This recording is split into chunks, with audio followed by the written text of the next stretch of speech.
நண்பர்களே வணக்கம். கொஞ்ச நாள் முன்னாடி மொட்டை பையனும் என் கூட கிளாஸுக்கு வரதா சொல்லி ஒரு காணொலி போட்டிருப்பேன். மொட்டை பையனுக்கு நேத்து தான் முதல் நாளே. இன்னில இருந்து ரெகுலர் கிளாஸ் ஸ்டார்ட் ஆகுது. என்னடா எப்பவும் ஒன்னா ராஜுபாய் நீ தாண்டா கிளாஸுக்கு போவேன்னு பாப்பீங்க. ராஜுபாய் இப்ப ஊர்ல இல்ல.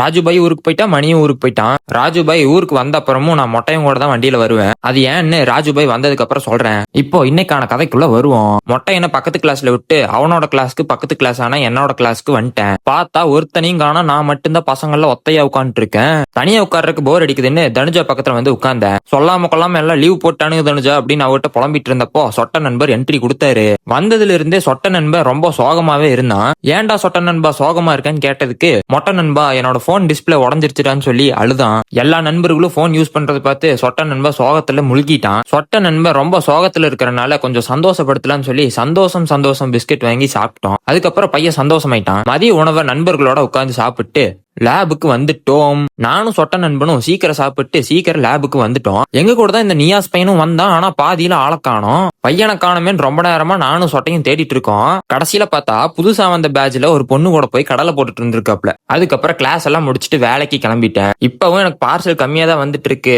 மணியும் ராஜேஷும் ஊர்ல இல்லாதனால அவனுங்களோட லைன்ல கொஞ்சம் கொஞ்சம் எடுத்து ஓட்டிட்டு இருக்கேன். வேலையை முடிச்சுட்டு வீட்டுக்கு வந்து பார்த்தா இரவு உணவுக்கு தடபுடலான விருந்து செஞ்சு வச்சிருந்தாங்க. சாரி, செஞ்சு வைக்கல, வாங்கி வச்சிருந்தாங்க. எனக்கு இது கூட சந்தோஷம் இல்ல. இன்னொரு சந்தோஷமான விஷயம் என்னன்னா, குழந்தைவேல்னால இதெல்லாம் சாப்பிட முடியல. குழந்தைவேலுக்கு வயிற்று வலியாமா நண்பர்களே. அவனை பார்க்க வச்சுட்டே நானும் இரவு உணவெல்லாம் முடிச்சுட்டே தூங்க போயாச்சு. Tata, bye by.